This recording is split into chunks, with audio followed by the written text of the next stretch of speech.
Welcome friends, कैसे हैं आप लोग। Welcome to Pakistan first free online CSS PMS session. CSS और PMS के बेस्ट स्कोरिंग नोट्स, इसके अलावा ऐसे राइटिंग की बेस्ट बुक्स और इसके अलावा इंग्लिश प्रेस सी और ऐसे का जो ऑनलाइन सेशन है वो ज्वाइन करने के लिए आप जो है व्हाट्सएप नंबर पे मुझे मैसेज कर सकते हैं और चैनल को सब्सक्राइब कर लीजिए ताकि आप तक जो है लेटेस्ट अपडेट पहुँचती रहें। आइए बढ़ते हैं आज के टॉपिक की तरफ। तो आज हमारा बड़ा इंपॉर्टेंट टॉपिक है जो कि मोस्ट ऑफन जो है आस्क्ड और रिपीटेड क्वेश्चन है, that is ideal state by Plato. तो इसके बारे में अगर हम बात करें आइडियल स्टेट के बारे में, तो सबसे पहले जो है एक आइडियल स्टेट जो है एक कॉन्सेप्ट है जो कि बेस करता है एब्स्ट्रैक्ट थिंकिंग पे, यानी एक ख्याली तस्वर है, ख्याली या इमेजिनेशन पे बेस करता है। और प्लेटो ने ये जो आइडिया था अपनी इमेजिनेशन से लिया था।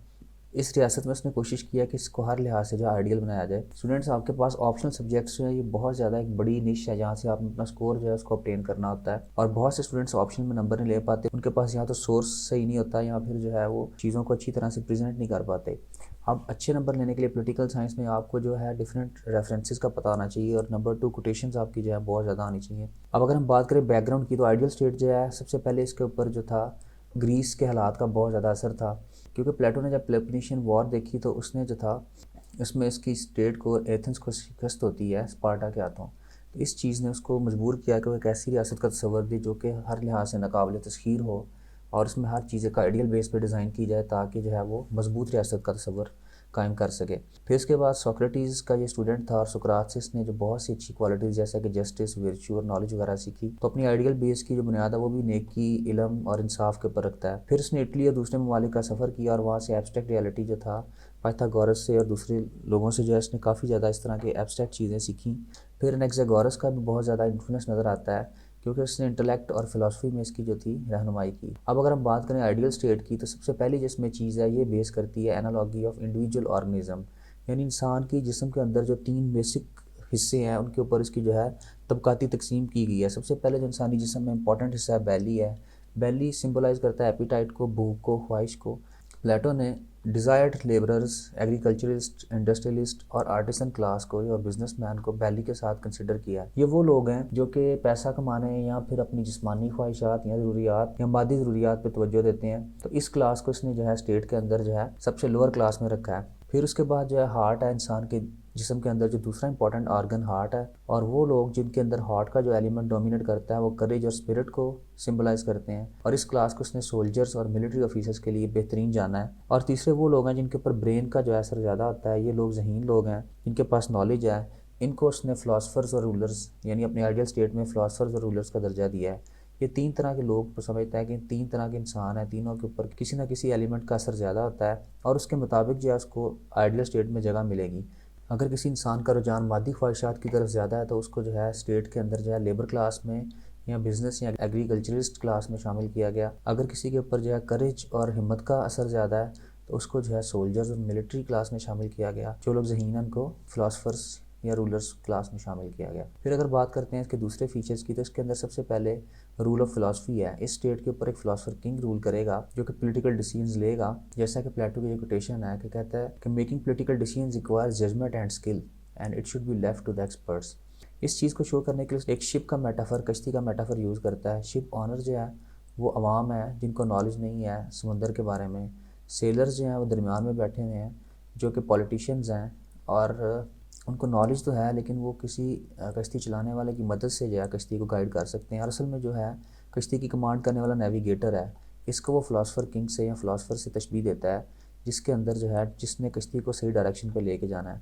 तो इस तरह से जो है उसकी कोटेशन है कि mankind will find no cessation from evil until either real philosophers gain political control और else the politicians become by some miracle real philosophers.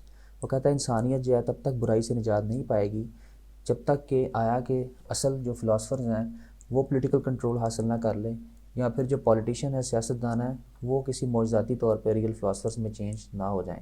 फिर उसके बाद रूल ऑफ वर्च्यू और रीज़न है। इस स्टेट के अंदर जो है नेकी और अच्छाई की हुकूमत होगी। फिर उसने एक एलेगरी ऑफ केव यूज़ किया, ये मैंने डिटेल दी है नोट्स में। फिर इसकी वहाँ पे कोटेशन है वर्च्यू इज़ नॉलेज।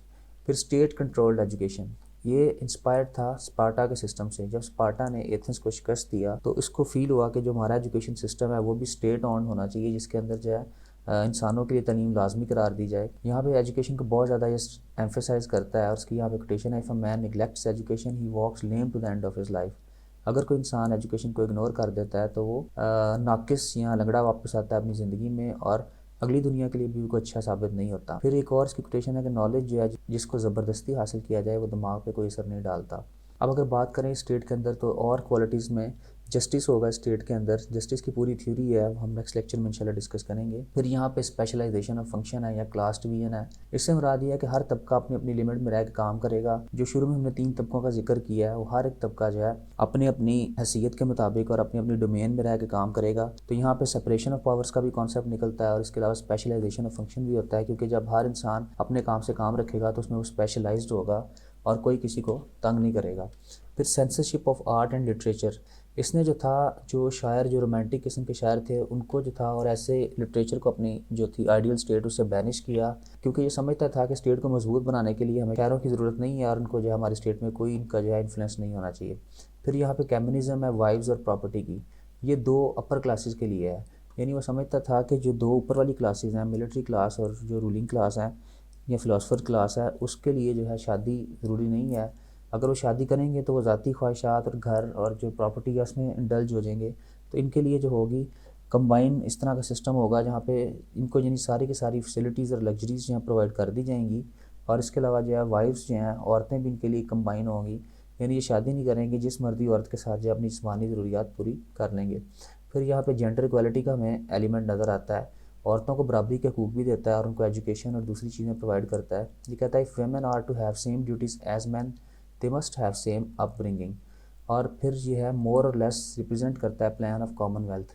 अब इसके ऊपर अगर क्रिटिसिज्म की बात करें तो अरिस्टोटल ने और दूसरे लोगों ने इसके ऊपर बहुत ज़्यादा क्रिटिसाइज़ भी किया।